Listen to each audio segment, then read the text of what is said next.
Good afternoon all of you. जैसे कि आज हम बात करते हैं कम्युनिटी हेल्थ नर्सिंग के अंदर एक टॉपिक है जिनका नाम है लेवल ऑफ प्रिवेंशन। अलग अलग लेवल के प्रिवेंशन होते हैं, उनके अकॉर्डिंग बात करते हैं। आज हम बात किसकी करेंगे? Level of prevention. किसकी बात करते हैं? लेवल ऑफ प्रिवेंशन कि कौन कौन से लेवल का प्रिवेंशन होता है उनकी हम बात करते हैं। अलग अलग लेवल का प्रिवेंशन होता है, उनके अंतर्गत हम बात करते हैं कौन कौन से लेवल का जो है प्रिवेंशन आपके सामने देखा जाएगा, जो अभी हम बताते हैं।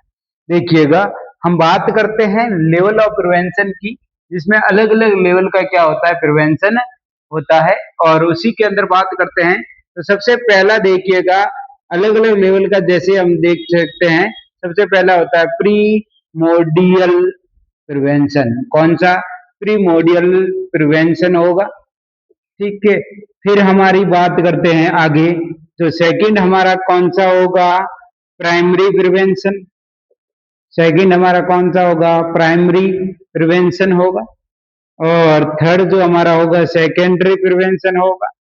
और थर्ड हम बात करते हैं, फोर्थ हमारी बात करते हैं तो हमारा कौन सा होगा? टेरेटरी प्रिवेंशन होगा। ठीक है, जो टेरेटरी प्रिवेंशन होगा। ठीक है, अलग अलग लेवल का जो प्रिवेंशन होगा, जो टेरेटरी लेवल का प्रिवेंशन होगा। और फिर हम बात करते हैं तो कौन सा होगा? क्वार्टरली प्रिवेंशन होगा। कौन सा होगा? क्वार्टरली प्रिवेंशन होगा। और टेरेटरी प्रिवेंशन हो गया। इस तरीके से अलग अलग लेवल का जो प्रिवेंशन होगा उनके अंदर बात करते हैं। अब हम बात करते थे, देखिएगा यहाँ क्या लिखा है, लेवल ऑफ प्रिवेंशन। अलग अलग लेवल का प्रिवेंशन होगा, अलग अलग लेवल के अंदर प्रिवेंशन की बात करते हैं कि कौन कौन से लेवल का प्रिवेंशन करना है। देखिए, जब कोई भी पर्सन होगा, थोड़ा सा आपको मैं बता देता हूं पहले। जैसे कि देखिए, प्री मोडियल प्रिवेंशन किसको बोलेंगे? जिसमें क्या नहीं होगा? कोई रिस्क फैक्टर नहीं होगा, नो रिस्क फैक्टर। क्या नहीं होगा? No risk factor.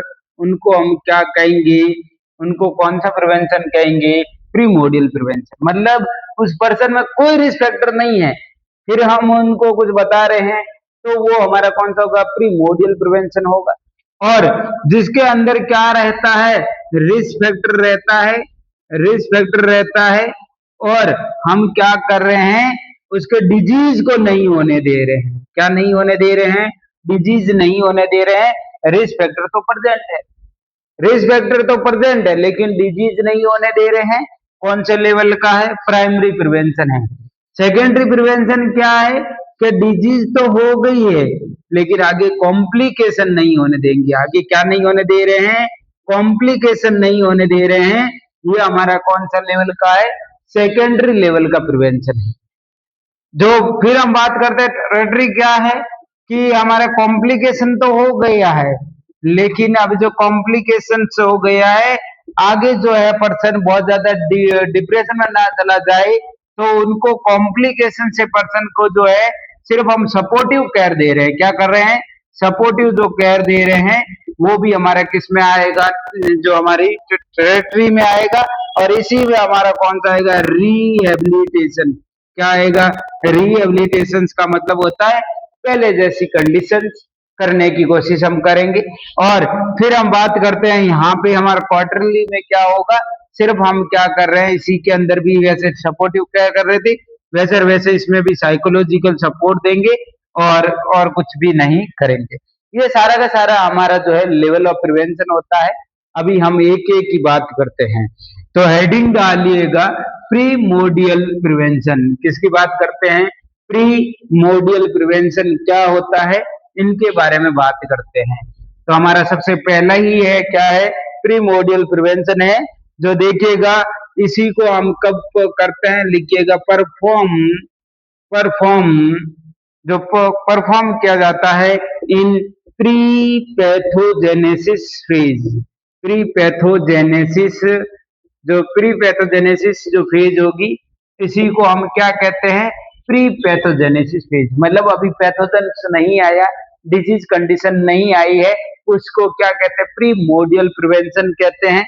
और ये हम बात करते हैं all action that prevent the risk factor. अब हम क्या करेंगे, सारे जितने भी एक्शंस है उनसे क्या नहीं होने देंगे, नो डेवलपमेंट नहीं होने देंगे। किसको डेवलप नहीं होने देंगे, किसको, रिस्क फैक्टर को। किसको, रिस्क फैक्टर डेवलप नहीं हो, इस चीज का हम ध्यान रखते हैं, जिनको हम कौन सा कहते हैं, प्रीमोडियल प्रिवेंशन कहते हैं, जिसमें रिस्क फैक्टर डेवलप नहीं हो इस तरीके से। तो prevent the development of the risk factor, उसको हम क्या कहते हैं, प्रीमोडियल प्रिवेंशन कहते हैं। Primordial prevention mainly focus on किस पे, non communicable chronic disease, non communicable जो लंबे समय से जो डिजीज है उनके ऊपर ये क्या करती है, ध्यान रखती है, और लाइफ स्टाइल से रिलेटेड उसको क्या करती है, चेंज करती है। जैसे ये जो है ये कोशिश करती है कि आगे पर्सन के अंदर भाई ज्यादा मोटापा होगा तो आगे जो है उसको जो है हाइपरटेंशन कार्डियक डिजीज नहीं हो, तो ये कोशिश करता है कि मोटा होने ही ना दे, मोटा हो जाता तो रिस्क है। अब जैसे एक बात करते हैं, जिसमें हम बात करते, देखिएगा, पर्सन यदि स्मोकिंग ही नहीं कर रहा है, क्या नहीं कर रहा है, स्मोकिंग ही नहीं कर रहा है, सिगरेट ही नहीं पी रहा है, तो कैंसर नहीं होगा। अब हम कोशिश क्या कर रहे हैं, प्रीमोडियल प्रिवेंशन में हम इस जो छोटे छोटे भाई हैं, बड़े बड़े हैं, उनको कहते हैं स्मोकिंग पीना ही नहीं है, आपको स्मोकिंग करनी ही नहीं है। जब वो स्मोकिंग करेंगे ही नहीं तो लंग्स कैंसर कैसे होगा।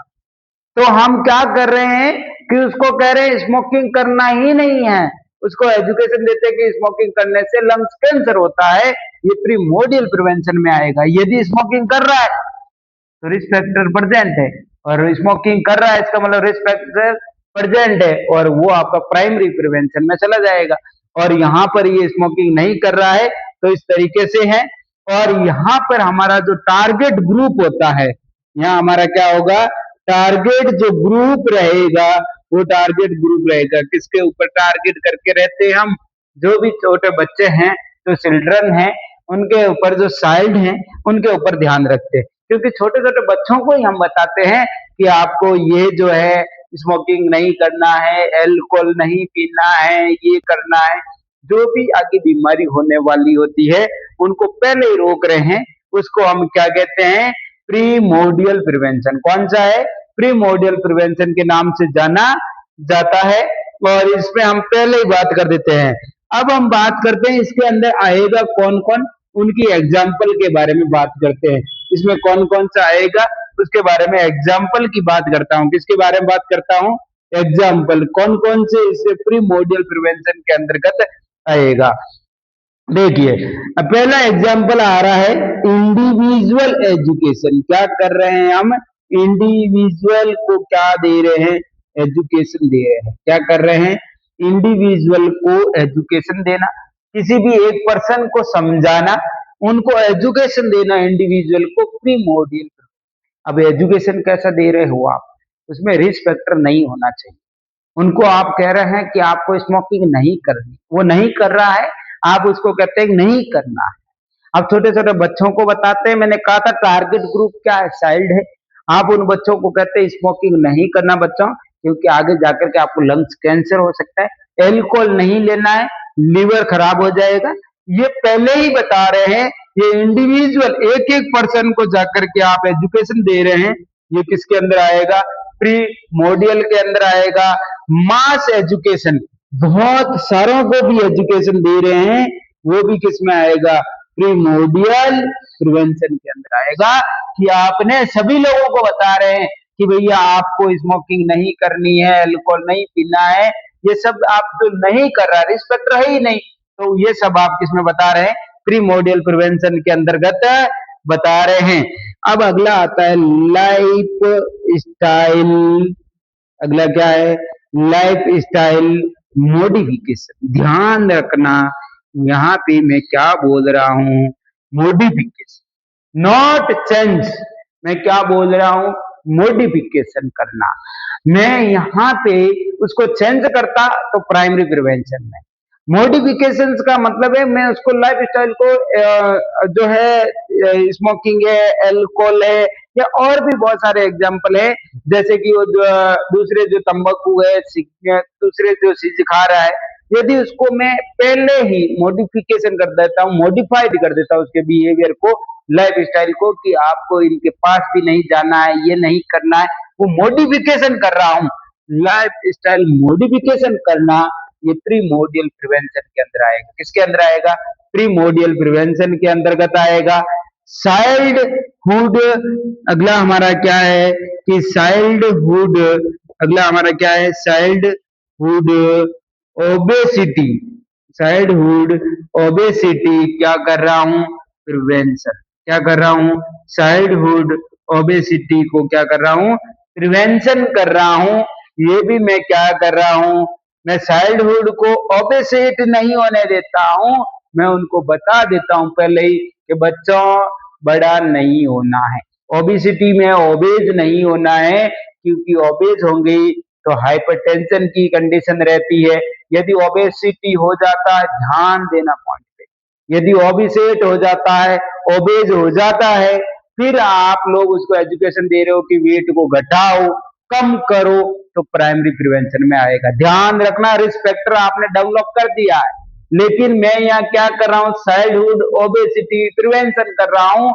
मैं ओबेसिटी ओबेज होने ही नहीं दे रहा, पहले उनको बता दिया कि आपको ओबेज ज्यादा खाना खा करके पड़े नहीं रहना है, ज्यादा मोटे नहीं होना है, क्योंकि ज्यादा मोटे होंगे तो आपको आगे जाकर के हाइपरटेंशन, कार्डियक डिसऑर्डर का सामना करना पड़ेगा। ये मैं बताता हूं, उनको बोल रहा हूं, तो ये भी उसको ध्यान में रखना पड़ता है। तो चाइल्डहुड ओबेसिटी क्या कर रहा हूं? मैं प्रिवेंशन करने की सलाह भी तो दे रहा हूं, और उनको मैं क्या कह रहा हूं, और मैं जितने भी चाइल्डहुड ओबेसिटी प्रिवेंशन करा रहा हूं, और जितने भी बच्चों को क्या कह रहा हूं?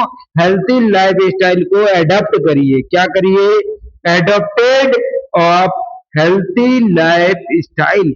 मैं कह रहा हूं कि आपको अच्छी अच्छी लाइफ स्टाइल एडॉप्ट करवा रहा हूं, ये भी मेरा प्रीमोडियल प्रिवेंशन में आएगा। हाँ, मैं एडॉप्ट करा रहा हूँ हेल्थी लाइफ स्टाइल को, और मैं क्या कर रहा हूँ? उनको अवॉइड करा रहा हूँ, कि उनको कह रहा हूँ लोगों को कि आप पानी को इकट्ठा ना होने दें, पानी को इकट्ठा ना होने दें, स्टेगनेशन ना होने दें। स्टेगनेशन का मतलब है ज्यादा पानी को इकट्ठा ना होने दें, जिससे क्या होगा? मलेरिया हो जाएगा। हमें पानी इकट्ठा ही नहीं होने दे रहा हूँ, लोगों को पहले ही एजुकेट दे रहा हूँ, तो यदि इकट्ठा हो गया है उसको कम कर रहा हूँ प्राइमरी में। पानी इकट्ठा ही नहीं होने दे रहा हूं, avoid stagnation of the water, तो वो हमारा किसमें आ जाएगा? प्रीमोडियल प्रिवेंशन के अंतर्गत आ जाएगा। ये तो कहानी थी हमारी प्रीमोडियल प्रिवेंशन की। ये किसकी थी? प्रीमोडियल प्रिवेंशन की। ये सारे के सारे हमारे किसमें आ जाएगा? प्रीमोडियल प्रिवेंशन के अंदर आ जाएगा। फिर अगला जो हमारी हेडिंग आती है, प्राइमरी प्रिवेंशन। अगला हमारी हेडिंग क्या है? Primary prevention. अगली हमारी हेडिंग क्या आ जाएगी? Primary prevention. कि प्राइमरी जो प्रिवेंशन है वो भी अलग अलग प्रकार के प्रिवेंशन होगा, जिसके अंतर्गत हम बात करते हैं। प्राइमरी जो प्रिवेंशन होगा, इसके अंदर क्या होता है? ये जो करेंगे, ये जो परफॉर्म करेंगे ड्यूरिंग प्री पैथोजेनेसिस फेज, ये भी आप कब करते हैं? ये भी हम कब करेंगे? During pre pathogenesis phase. कब करेंगे? Pre pathogenesis phase, pre pathogenesis phase. इसका मतलब ये भी मैं करूंगा, लेकिन ये भी कब कर रहा हूं? प्री पैथोजेनेसिस मतलब डिजीज होने से पहले। अब डिजीज अभी नहीं हुई है, रिस्क फैक्टर भी नहीं हो रहा है, रिस्क फैक्टर तो है लेकिन यहाँ डिजीज नहीं है, इसलिए प्री पैथोजेनेसिस फेज के अंदर दोनों डिजीज आती है, प्रीमोडियल और प्राइमरी। प्रीमोडियल और प्राइमरी दोनों ही किस पे आ रहे हैं? प्री पैथोजेनेसिस फेज के अंतर्गत आ रहा है। अभी मैं बात यहाँ कर रहा हूँ प्री पैथोजेनेसिस फेज के अंतर्गत कि प्राइमरी प्रिवेंशन करना, और यहाँ पे हम करेंगे all action to prevent the occurrence of disease in the presence of risk factor। all action करेंगे, all action to prevent the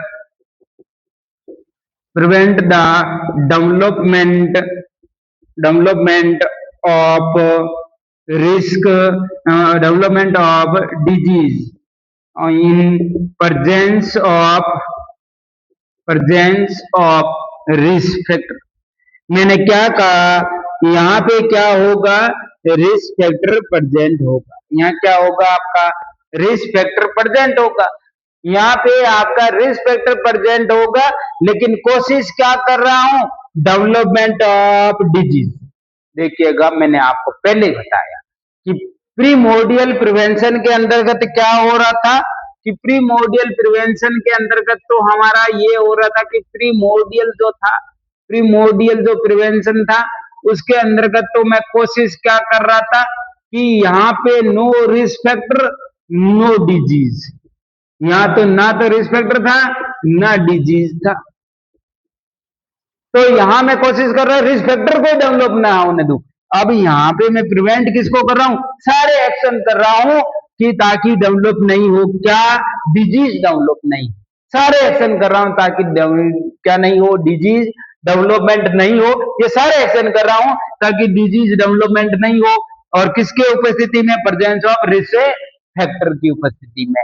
और ये सारे मैं कोशिश कर रहा हूं यहाँ primordial prevention, no risk factor no disease. अभी यहाँ तो रिस्क फैक्टर ही नहीं है तो डिजीज भी नहीं होगी, लेकिन यहाँ पे प्राइमरी जो प्रिवेंशन है, हमारी बात अगली हम बात किसकी कर रहे हैं, जो प्राइमरी जो प्रिवेंशन है, प्राइमरी प्रिवेंशन के अंदर क्या होगा, रिस्क फैक्टर तो होगा, क्या होगा, रिस्क फैक्टर तो होगा, लेकिन यहाँ पे क्या नहीं होगा, डिजीज नहीं होगी, या नो डिजीज।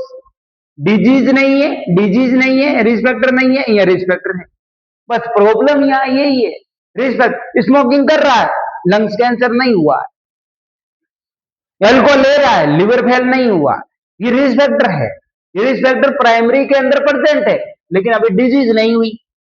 यहाँ पे क्या है, रिस्क फैक्टर नहीं है, यहाँ स्मोकिंग कर ही नहीं रहा है, तो डिजीज लंग्स कैंसर हुआ ही नहीं। यहाँ क्या कर रहा है, वो स्मोकिंग कर रहा है, तो लंग्स कैंसर होने की संभावना, लंग्स कैंसर अभी हुआ नहीं है, अभी स्मोकिंग कर रहा है, तो हम सारे एक्शन क्या करेंगे ताकि इसको डिजीज नहीं हो। रिस्क फैक्टर तो प्रेजेंट है, यहाँ ये तो लिखा, all action to prevent the development of disease in presence of, यही बात मैंने आपको बोला, यही इसमें इन्होंने कहा था। ये जो है टू हिंड्रेंस द डिजीज, यहाँ पे कौन सा एक्शन होगा कि हम क्या कर देंगे, to hindrance of disease. Hindrance of disease का मतलब होता है कि डिजीज को रोकना ताकि डिजीज नहीं हो। हिंड्रेंस ऑफ डिजीज कौन से लेवल ऑफ प्रिवेंशन में आएगा, तो आंसर देना प्राइमरी प्रिवेंशन में।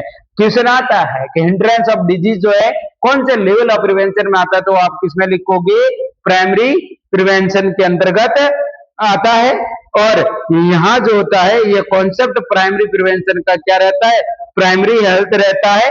और दूसरी बात करते हैं तो इनका जो टारगेट ग्रुप है, इनका जो टारगेट ग्रुप किसको रहेगा, जैसे हमारा वहां पे क्या रहता था, छोटे बच्चों को रिस्क फैक्टर डेवलप नहीं होने देना था, चाइल्ड का रहता था, तो यहाँ जो टारगेट ग्रुप किसको रहेगा, यहाँ देखिएगा जो हमारा टारगेट जो ग्रुप है, टारगेट जो ग्रुप रहेगा वो टारगेट ग्रुप कौन सा रहेगा, रिस्की पॉपुलेशन। कौन सा रहेगा, रिस्क की जो पॉपुलेशन है, वो जिसको बीमारी होने की संभावना रहती है, जिसको रिस्क की जो पॉपुलेशन है, जिसके रिस्क है, स्मोकिंग कर रहे हैं, अल्कोहल ले रहे हैं और तंबाकू खा रहे हैं, उनको ओरल कैंसर होने की रिस्क है, उनको हाइपरटेंशन है तो हार्ट फेलियर होने की रिस्क है। तो ये सारे रिस्की पॉपुलेशन है, उनके ऊपर टारगेट बनाया गया है कि इनको कुछ ना हो। ये उन्होंने यूज, हम क्या करते हैं, हाई रिस्क स्ट्रेटेजीज यूज कर रहे हैं। और इनका देखिएगा एग्जाम्पल, देखिए इनके अंदर एग्जाम्पल क्या आता है, हेल्थ को क्या करना, प्रमोशन करना। इनका क्या है कि हेल्थ को प्रमोशन करना। और दूसरी बात हम करते हैं तो इनमें क्या कह रहे हैं, स्पेसिफिक प्रोटेक्शन करना। पहले तो ये कहते हैं हेल्थ को क्या करना, तो स्पेसिफिक जो है, स्पेसिफिक जो प्रोटेक्शन है करना। दो इनके कारण है, एक तो हेल्थ को जो हेल्थ है उनको प्रमोट करना, दूसरा स्पेसिफिक प्रोटेक्शन करना। Very very important, all competition exam में आपको क्वेश्चन में पूछा जाता है, तो इनके ऊपर आप ध्यान देते हुए ध्यान में रखना। देखिएगा हेल्थ जो प्रमोशन है, पहले हमारी वापस जो हेडिंग आती है उनके अंदर क्या है, हेल्थ प्रमोशन। क्या है, हेल्थ प्रमोशन हम बात करते हैं, जिसके अंतर्गत हमारी पहली हेडिंग आती है जिसका नाम क्या है, हेल्थ प्रमोशन। अब हम क्या करेंगे, जो हेल्थ है उनको बढ़ाएंगे, जो हेल्थ है उनको क्या करेंगे, बढ़ाएंगे। उनको क्या कहते हैं, हेल्थ प्रमोशन कहते हैं। Any process that improve the health status of the individual या फैमिली। जिन भी इंडिविजुअल है, फैमिली है, उन लोगों का हम हेल्थ स्टेटस क्या कर देंगे, जो हेल्थ स्टेटस है उनको क्या करेंगे, और इम्प्रूव करेंगे, अच्छा करेंगे, और कोशिश करेंगे और ज्यादा इम्प्रूव हो, उस कोशिश किया जाएगा। और हेल्थ जो है, इस हेल्थ प्रमोशन के अंदर ही हमारा क्या आता है, हेल्थ एजुकेशन। क्या आता है, हेल्थ एजुकेशन। हमेशा ध्यान रखना, हेल्थ एजुकेशन जो आता है वो हमारे प्राइमरी प्रिवेंशन के अंतर्गत आता है, हेल्थ एजुकेशन। यहाँ क्या है, मोस्ट कॉमन जो एक्शन होता है टू इम्प्रूव द हेल्थ, ये सबसे मोस्ट कॉमन एक्शन होता है जो इम्प्रूव करता है आपकी हेल्थ को। Most important tool for the health worker to improve the health status, ये हमारे लिए बहुत अच्छा एक टूल भी है, जिससे हम क्या करते हैं, लोगों की हेल्थ स्टेटस को इम्प्रूव करने का कोशिश करते हैं। और यहाँ पे ध्यान रखना, इनके अंदर और भी एग्जाम्पल की बात करें तो यहाँ देखना, यहाँ देखिएगा, पहले ही मैंने आपको बताया था, यहाँ क्या करेंगे, लाइफ स्टाइल को क्या कर देंगे, चेंज करेंगे। वहां मॉडिफिकेशन आ रहा था, यहाँ लाइफ स्टाइल जो है चेंज करेंगे, न्यूट्रिशनल इंटरवेंशन करेंगे और एजुकेशन करेंगे एडोसेंट को कि सेफ सेक्स करें।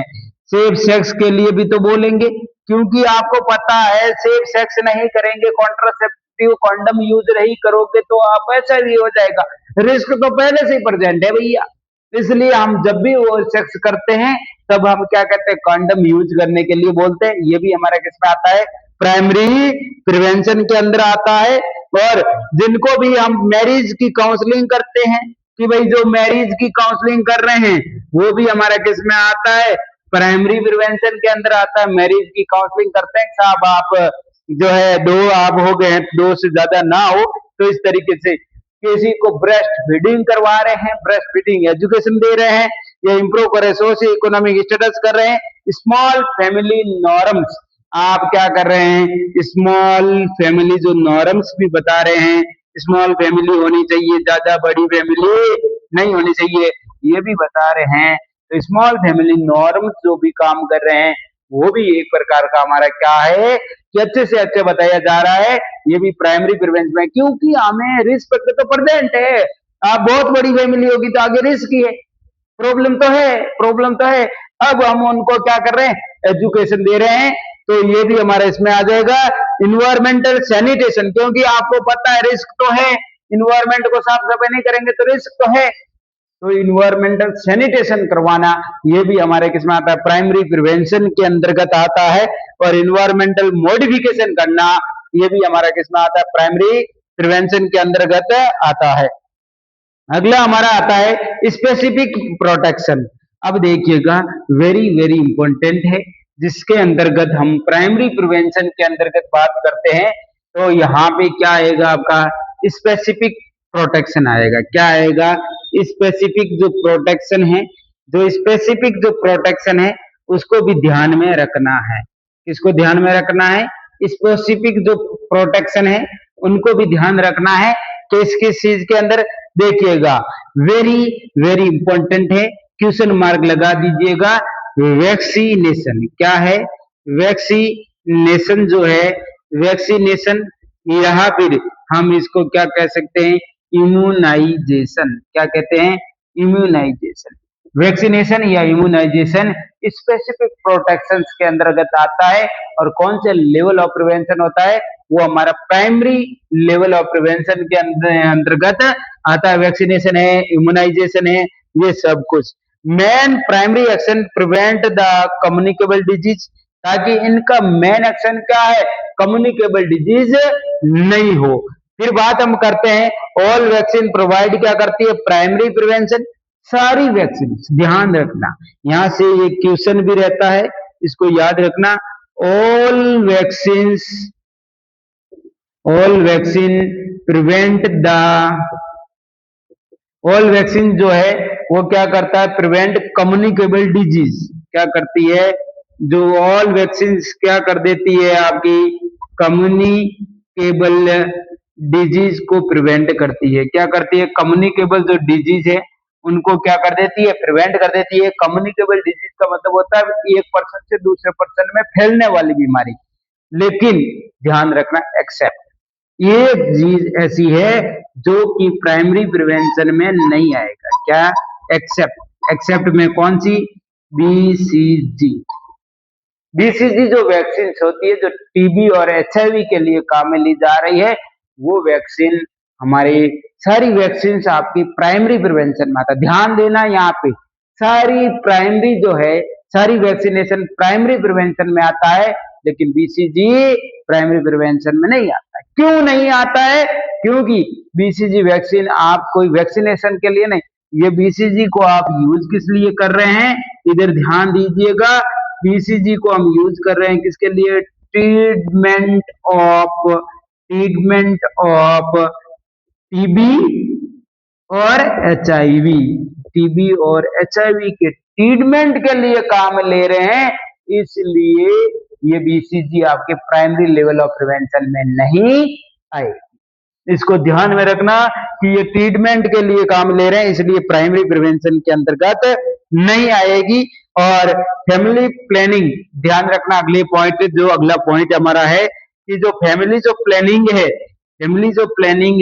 फैमिली जो प्लानिंग करते हो वो भी स्पेसिफिक प्रोटेक्शन में आता है, जो कि हमारे प्राइमरी लेवल में आता है। फैमिली जो प्लानिंग करते हैं आप लोग, वो भी हमारे प्राइमरी लेवल के प्रिवेंशन में आएगा। और जैसे कि आप कॉन्ट्रासेप्टिव है, कॉन्डम है, मेल कॉन्डम है, वो भी प्राइमरी प्रिवेंशन में आएगा। जेनेटिक काउंसलिंग कर रहे हैं, जेनेटिक के जो काउंसलिंग हो रही है वो भी प्राइमरी प्रिवेंशन के अंतर्गत आएगा। ये सारी जो आते हैं वो प्राइमरी प्रिवेंशन के अंतर्गत आता है। पार्सुलाइजेशन ऑफ मिल्क करते हैं, मिल्क को पार्सुलाइज कर रहे हैं तो भी प्राइमरी में। और प्रोटेक्शन ऑफ आरटीए पेशेंट, किसको प्रोटेक्शन कर रहे हैं, ध्यान देना यहाँ पे कि आप क्या कर रहे हैं, आप यदि किसी को क्या कर रहे हैं, प्रोटेक्शन कर रहे हैं, आप लोग जो है वो क्या कर रहे हैं, आप लोग जो है वो प्रोटेक्शन कर रहे हैं। किसे प्रोटेक्ट कर रहे हैं, कि आप उसको आरटीए नहीं होने देंगे।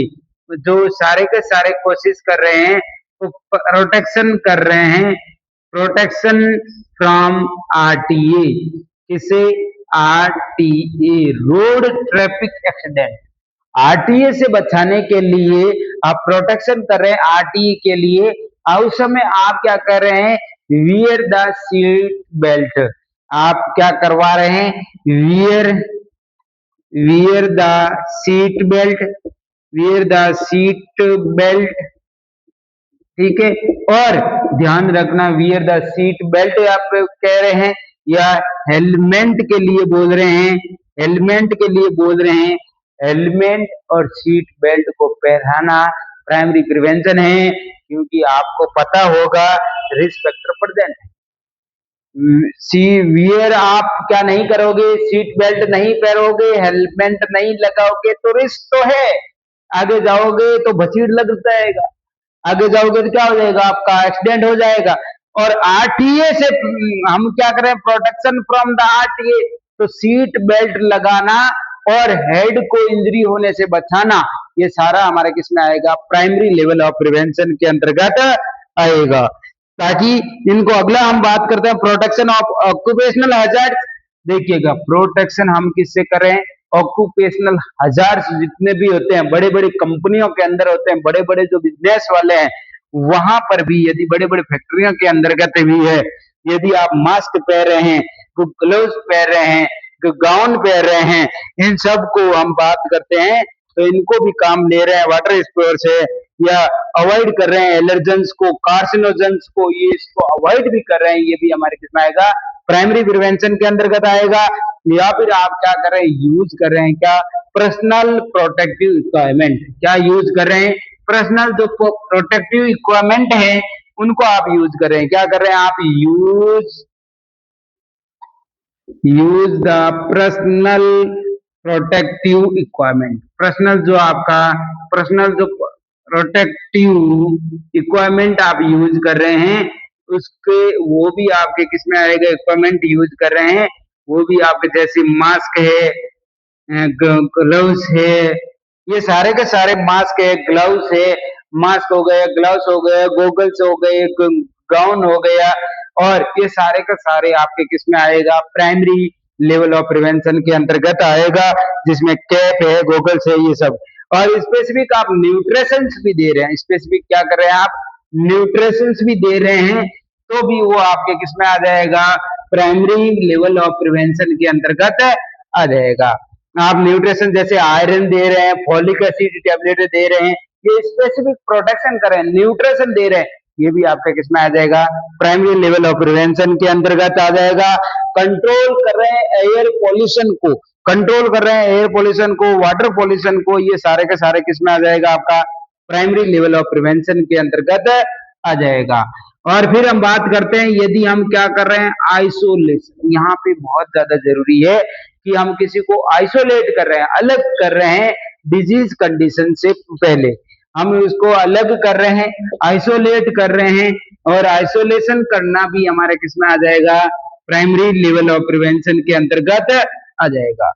आइसोलेशन विदाउट ट्रीटमेंट, ध्यान रहे जानना, यहाँ एक वर्ड बोलता हूं, isolation without, isolation without treatment, isolate कर रहा हूं पर उसका ट्रीटमेंट नहीं कर रहा हूं, तो वो प्राइमरी प्रिवेंशन के अंतर्गत आएगा। दूसरा point, isolation with treatment, isolation किसके साथ कर रहा हूं, विद ट्रीटमेंट, तो सेकेंडरी लेवल ऑफ प्रिवेंशन में आपका आएगा। यहाँ isolation without treatment primary prevention के अंतर्गत आएगा। और दूसरा हम क्या कर रहे हैं, क्वारंटीन कर रहे हैं, क्या कर रहे हैं, क्वारंटीन मतलब होता है, जैसे आपने कोविड के अंदर देखा होगा, इतने दिन के लिए क्वारंटीन कर दिया पर्सन को, तो वो क्वारंटीन जो होता है, क्वारंटीन जो करते हैं, क्वारंटीन, वो क्वारंटीन भी आपका क्या होता है, यहाँ पे आपके किसमें आएगा, प्राइमरी लेवल ऑफ प्रिवेंशन। क्यों क्वारंटीन किया, क्योंकि आप कोविड पर्सन के संपर्क में गए हैं, इसलिए आपको 13 से 14 दिन तक हम क्वारंटीन कर देते हैं, आइसोलेशन कर देते हैं विदाउट ट्रीटमेंट, और यहाँ पर हम क्वारंटीन कर रहे हैं, तो वो हमारे प्राइमरी लेवल ऑफ प्रिवेंशन के अंतर्गत आएगा। जैसे देखिएगा, जो एक 7 साल का बच्चा है वो सफर कर रहा है मिजल से, उसको आइसोलेट किया गया 7 दिन के लिए बिना किसी ट्रीटमेंट के, तो ये कौन से लेवल का प्रिवेंशन हो जाएगा, प्राइमरी लेवल ऑफ प्रिवेंशन हो जाएगा। दूसरा हम बात करते हैं आइसोलेशन जो होता है, वो सेपरेटिंग करते हैं डिजीज पर्सन को, किसको कर रहे हैं, आइसोलेशन करते हैं डिजीज पर्सन को, ये करते हैं जो रिस्की पॉपुलेशन है उनको हम क्या करते हैं, अलग करते हैं, separating the risky population from the disease person to prevent the, ये फर्स्ट टाइम जो क्वारंटीन हम परफॉर्म किया था, वो कौन सी बीमारी थी, वह टाइम जो हम कर रहे थे, वो हम कर रहे थे किसको, कौन सी बीमारी के अंतर्गत, वो हमारे प्लेग वाली बीमारी थी, पहले जो हुए वगैरह थे उनकी बीमारी के अंदर सबसे पहला लेवल ऑफ प्रिवेंशन कर रहे थे, वो कौन सा था, प्लेग्यू था, प्लेग्यू डिजीज के अंतर्गत हमने सबसे पहले ये काम किया था। क्वारंटीन जो है वो perform for the maximum incubation period, सबसे ज्यादा से ज्यादा जो इंक्यूबेशन पीरियड है वहां तक इनको क्या किया जाता है, काम में लिया जाता है। वो काम जब तक, इंक्यूबेशन पीरियड का मतलब क्या होता है, जब कोई भी इन्फेक्शन हमारे बॉडी में जाता है और जब तक पहला साइन एंड सिम्टम दिखाता है, तब तक के जो टाइम है उनको हम क्या बोलते हैं, इंक्यूबेशन पीरियड बोलते हैं। और फिर हम बात करते हैं, यदि हम बात करते हैं जब मलेरिया होता है, तो एक मॉस्किटो नेट काम लेते हैं, वो भी प्राइमरी प्रिवेंशन में आता है। फूड फोर्टिफिकेशन करवाते हैं कि इसके अंदर ऐड करते हैं nutritional substance to the improve the quality of the food, तो भी वो प्राइमरी प्रिवेंशन के अंतर्गत आता है।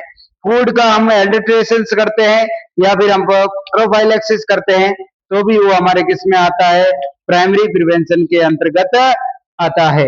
ये सारे हमारे था, ये सारे के सारे हमारे किस में आते हैं, जो प्राइमरी प्रिवेंशन के अंतर्गत देखने को मिलता है, कि प्राइमरी प्रिवेंशन के अंतर्गत इतने सारा कुछ हमारे देखने को मिल रहा है।